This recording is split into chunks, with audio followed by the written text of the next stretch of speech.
Dans le livre de Jérémie, au chapitre 8 et au verset 8, nous pouvons lire cette question que lance le prophète au peuple de Dieu. Comment pouvez-vous dire, nous avons la sagesse, car la loi du Seigneur est à notre disposition? Le contexte de cette question est important et particulièrement doit être révélé pour ne pas faire dire au texte n'importe quoi. Nous sommes alors à Jérusalem, plusieurs années après la mort du roi Josias. Face à l'imminence d'une attaque des Babyloniens, le peuple de Juda refuse d'écouter Dieu qui lui demande de se soumettre en signe d'humilité. En effet, les responsables religieux de l'époque tordent le sens de la loi, ou du moins en font une lecture partielle et partiale, et s'entêtent à défendre cette lecture biaisée de la parole de Dieu. C'est d'ailleurs ce que laisse entendre le début de ce même chapitre 8. Quand quelqu'un tombe, il se relève. Quand quelqu'un se trompe de chemin, il revient sur ses pas. Mais le peuple de Jérusalem s'est trompé de chemin et il continue à se détourner de moi. Pourquoi?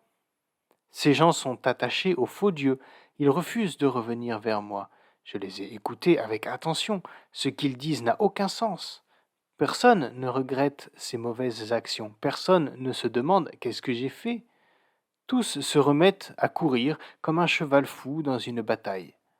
Même une cigogne dans le ciel connaît le moment où elle doit partir. La tourterelle, l'hirondelle et la grive, tous ces oiseaux savent quand ils doivent revenir. Mais mon peuple ne connaît pas les règles que j'ai établies. Alors oui, ce texte s'inscrit dans un contexte très précis, et nous devons être prudents si nous le prenons pour nous. Mais ceci étant dit, n'avons-nous pas non plus, nous aussi parfois, cette prétention de détenir la loi, d'être les seuls possesseurs de la vérité, comme si la vérité pleine et entière des mystères de Dieu nous était actuellement accessible?